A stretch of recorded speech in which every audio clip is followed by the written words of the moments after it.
নমস্কার বন্ধুরা, সনাতনী শ্রাবণী চ্যানেলে তোমাদের সবাইকে স্বাগত জানিয়ে শুরু করছি আজকের ভিডিও।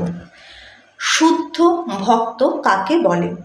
জড়জাগতিক ভোগের বস্তুর মোহ ত্যাগ করে জ্ঞান, কর্ম, যোগ, ভক্তির দ্বারা, নিত্য ধর্ম আচরণ দ্বারা শ্রী ভগবানের দিব্য প্রেম ভক্তি আস্বাদন করাই শুদ্ধ ভক্তের কর্ম।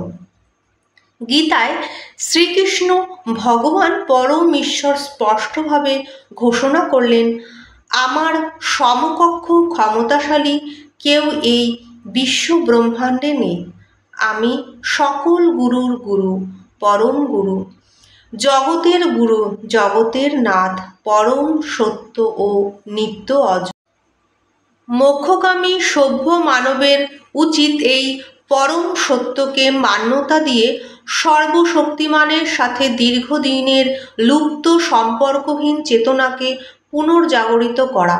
মনুষ্য জীবন পেয়ে যারা জীবনের সার্থকতার জন্য সদ্ব্যবহার করে না, তারা নরাধম।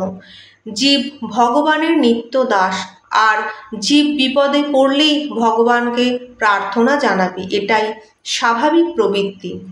মায়িক জগতের ভূমিষ্ঠ হওয়ার পর যন্ত্রণায় প্রতিজ্ঞতার কথা ভুলে মায়ার প্রভাবে মুক্তিদাতাকে ভুলে যায়।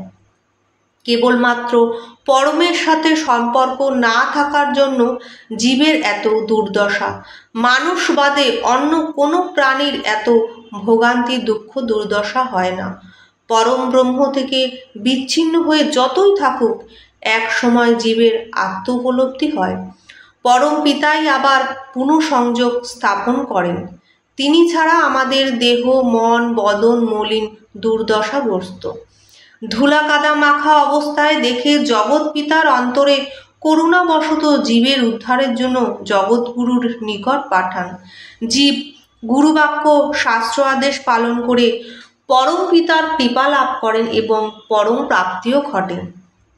কেবলমাত্র অনুগত, বিশ্বাসী, শ্রদ্ধাযুক্ত ভক্তরা পরম প্রাপ্তি লাভ করে থাকে। ধৈর্য ধারণ করে লেগে থাকতে হবে। কিছুকাল ধর্ম আচরণ করে গুরু আমায় দিলে আমাকে দিব, ভগবানের বিচার নেই আমাকে দিলা না, এমন অবস্থা থেকে দূরে থাকতে হবে। এসেছি তোমার আদেশে, চলে যেতে হবে আদেশ করিবা মাত্র।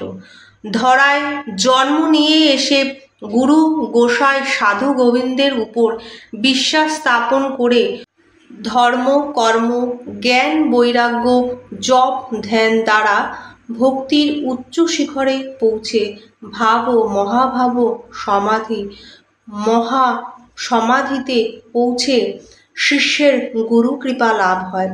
এইভাবে গুরু কৃপা হলেই সাধু ও ভক্তজনের কৃপা মেলে। তারপর হয় পরম গুরু ভগবান শ্রীকৃষ্ণের কৃপালাভ বা জীবনের মোক্ষ মুক্তির স্বাদ আস্বাদন। এটি পরম গতি, পরম প্রাপ্তি। যখন যখন অধর্মের প্রাদুর্ভাব বৃদ্ধি পায়, তখন ভগবান ধর্ম রক্ষা করার জন্য নিজে অবতার রূপ ধারণ করে জগতে প্রকট লীলার দ্বারা নিজের মহিমা প্রকাশ করে দুষ্টের দমন করে ধার্মিকদের উদ্ধার করে থাকেন। আবার তিনি অচিরেই অপ্রকটিত হন, গোলকে বৃন্দাবনে বিরাজ করেন। এই সময় জগৎ সংসারের গুরুজন তার শিষ্যদের কৃপা করে থাকেন। ভগবান তার অন্তরঙ্গ পার্ষদদের সাথে লীলা করে জগৎ সংসারে তার মহিমা প্রকাশ করে থাকেন। আর জগতের জীবকে স্থায়ীভাবে কৃপা করার কাজটি জগৎ গুরুজন করে থাকেন। তাই এই সাধারণ মানুষকে উদ্ধার করার জন্য জগৎ সংসারের গুরুগণ জীবের নিকট একমাত্র আরাধ্য। এই প্রকার সাধন সহজ, সরল, কম কষ্টদায়ক ও সহজলভ্য। জগতে দেবদেবীর পূজা পাঠ কেবল ভোগ্য সামগ্রী প্রাপ্ত হয়ে সুখে জীবনযাপন করা। পিতৃপূজা পাঠ সেবার দ্বারা পিতৃলোকে প্রাপ্ত হওয়া, গুরু কৃপা পাওয়ার জন্য জপ, ধ্যান, গুরুর আদেশ পালন করাই জীবের নিকট একমাত্র কাম্য বিষয়। গুরু কৃপা হলে গোবিন্দের কৃপা একই সাথে প্রাপ্ত হয়ে থাকে। শিষ্য গুরুর মাধ্যমে গোবিন্দের কৃপা লাভ করে থাকে। উপরের তলায় উঠতে হলে নিচের থেকে একটা একটা করে ধাপ সতর্কতার সাথে উঠতে হয়। তেমনভাবেই ভগবানকে পাবার জন্য সাধু, গুরু, গোসাই, ভক্তের কৃপাধন্য হবার পরই গোবিন্দের কৃপা লাভ করা যায়।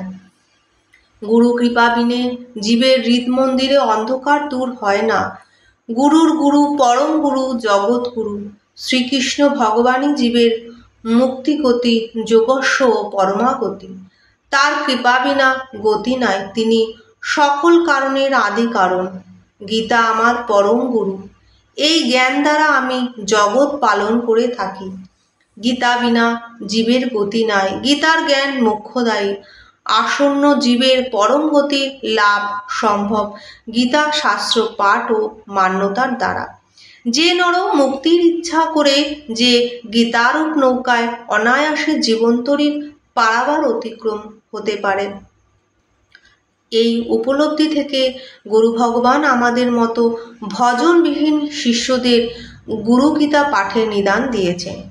শ্রীমদ্ ভাগবত গীতার সহজ সরল নিত্য পাঠের আদেশ সহ সংক্ষিপ্ত সংস্করণ এই গুরুগীতা।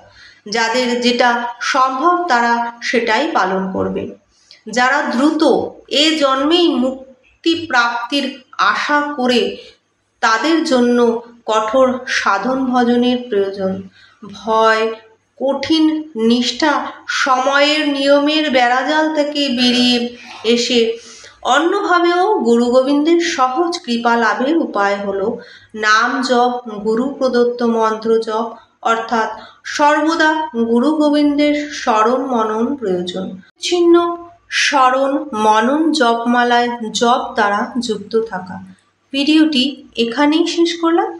কেমন লাগলো অবশ্যই কমেন্টের মাধ্যমে জানাবেন এবং সাবস্ক্রাইব করে পাশে থাকবেন। নমস্কার।